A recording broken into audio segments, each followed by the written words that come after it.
I figured out how Eddie King got in here that night. He didn't use the key that was removed from your car.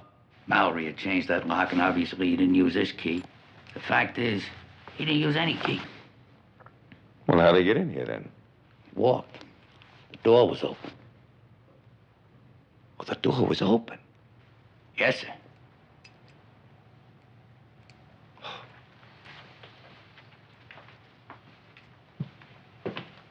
You see, the air conditioner had broken down. That's why that window was open. You can actually hear the street noises on the tape. But you know, an open window on a muggy night's not much help. So I think Mr. Mallory must have opened that door. That created a nice cross breeze here. Now, when Mr. Kane arrived, well, the door was open. He just walked in. Mr. Mallory must have turned around and he shot him. All right. If that is true, and it sounds conceivable enough to me, but I don't see how that changes anything. About what, sir? About what happened. Now, look, Columbo, I have had you up to here. And frankly, I'm not interested in locks and keys and open doors and air conditioners and how he got in here. What the hell difference does it make how he got in here? The fact is that some crackpot war veteran came in here, shot and killed Alan Mallory, and then frames me out of some insane belief that Alan and I stole his lousy little story. Now, that's all I know. And that's all I'm interested in.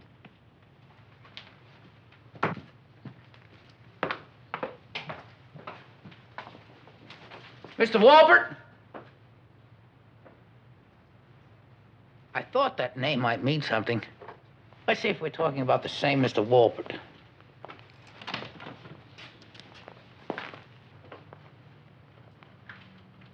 We know you two fellas know one another, so don't bother to hide it. No, you're wrong. We don't know each other. Now, this young man may have seen me going into Alan. That's a lie. I resent that. Mr. Greenleaf, you told me that you knew nothing about the contents of Mr. Mallory's new novel. That's right, I don't. That's another lie. Thank you, officer.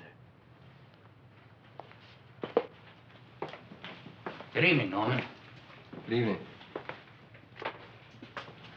Met this young man the night of the murder. Works for a manuscript service. Picks up Mr. Mallory's tapes, takes them to his company's office. The next day, the typist transcribes the tapes. Then he returns the tapes and the typed pages, except for the extra copy, which he passed to you. Now, that's nothing but assumption. It's pure speculation. I've checked your bank accounts. You made 5 monthly cash deposits of $1,000 each. Now, a court might want to know where you got that money on your salary. You look at me. You don't have to say anything. I'm not talking about losing your job. I'm talking about murder. Don't you say a word. I'll call my lawyer. He's involving you in a murder. Was that part of the deal? Look, I did get a set of the pages to Mr. Greenleaf, but I'm not involved in any murder. I don't know a thing about a murder. I believe you. Go on home now. We'll get your statement later. Thank you. Go on. All right, Columbo. So he testifies that he gave me those papers. What's that mean? It means you know everything that Mallory was writing, day by day, including the ending. And even if I knew the ending, that still doesn't mean that I was the one who murdered the man. For $100,000, you don't kill off Rock Hudson. In this synopsis, which you gave me, which you claim Eddie Kane wrote 9 months ago, the hero saves his men and he goes off to live in a monastery. I hate to tell you this, sir, but there is no way that Eddie Kane could have had that idea. It wasn't even Alan Mallory's. It was given to him by his agent, Miss McRae.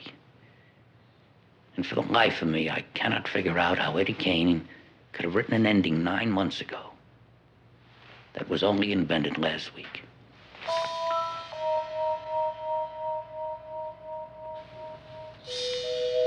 I guess you see my point.